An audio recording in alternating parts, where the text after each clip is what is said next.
Rəcəb ayı daxil olub və Rəcəb ayı daxil olanda da görürsən ki, müsəlmanlar elə bir əməllər, elə bir ibadətlər yerinə yetirirlər ki, hansı ki o ibadətlərin nə Quranda, nə də sünnədə heç bir əsli yoxdur. Onlar barəsində heç bir dəlil sübut gəlmir. Və gələn rəvayətlər də hamısı da uydurma və zəif hədislərdir ki, onlara istinad edərək görürsən ki, bu ayda yəni özlərindən yeni, yəni Allah və Rasulunun əmr etmədiyi ibadətlər edirlər. Və bu barədə əlhamdülillah qardaşlarımızın dərsləri çoxdur Rəcəb ayı barəsində.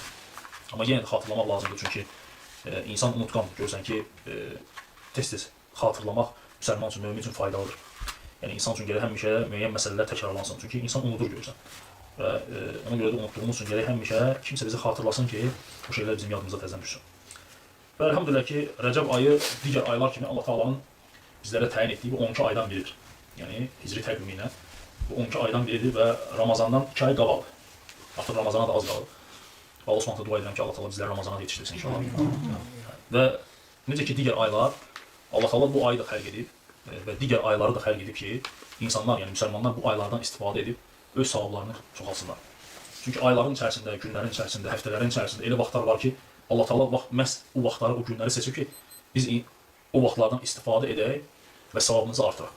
Necə ki tacir bilir ki, 6 ay, 7 ay qış aylarında iş olmayacaq, lakin ondan sonra başlayacaq sezon, ta sezonun axırına kimi işləyib pul yığıb qazanmaqla və bilir ki, qazanc vaxtıdır. Ona görə hazırlaşır ona. Və həmçinin Allah Taala da elə bir günlər, elə bir vaxtlar təyin edib ki, müsəlmanlar həmin o vaxtlardan istifadə etsinlər. Mesela Ramazan ayı qarşıda gəlir. Mübarək bir aydır. Hansı ki, hər günü, hər saniyəsi, hər dəqiqəsi müsəlman üçün faydalı və xeyirlidir. Və yaxud da həftənin cümə günləri, və yaxud da Ramazan ayında Qədir gecəsi, və yaxud da Ərafa günü, həc ayları, və yaxud da Məhərrəm ayının 9-u, 10-u, və yaxud da 10-u, 11-i. Yəni bu günləri Allah Subhanahu taala seçib insanlar üçün. Ki insanlar, yəni müsəlmanlar bu günlərdən istifadə etsinlər və öz savablarını qazansınlar. Və biz də həmin o vaxtlarda istifadə etdikdə, o vaxtlarda onda savab qazancaq. Çünki Allah Taala bizə bu ayı təyin edib, Ramazan ayı. Və Allah Rasulü də buyurub ki, kim bu Ramazan ayında oruç tutacaq, ibadətlə keçirəcəksə, Allah Taala onun günahlarını bağışlayacaq. Və yaxud da Qədr gecəsini ibadət edib 1000 aydan xeyirlidir. Quran və sünnə ilə bu sabitdir bizlərə. Və bunu biz bilirik.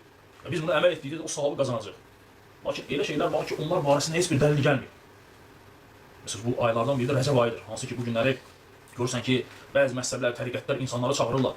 Məğribdən sonra işə namazı arası 12 rükət namaz qılmaq, nə bilim 20 rükət namaz qılmaq və yaxud da o namazın adı rəqaib namazı deyirlər ona.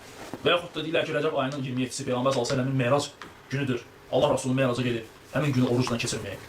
Və yaxud da bu ayda müxtəlif günlərdə oruç tutmaq. Kimdir oruç tutarsa sanki neçə ay oruç tutanın savabını qazanır və s. kimi rəvayətlər gətirirlər ki, hansı ki bu rəvayətlərin heç birinin səhihliyi barəsində heç bir şey varid olmayıb.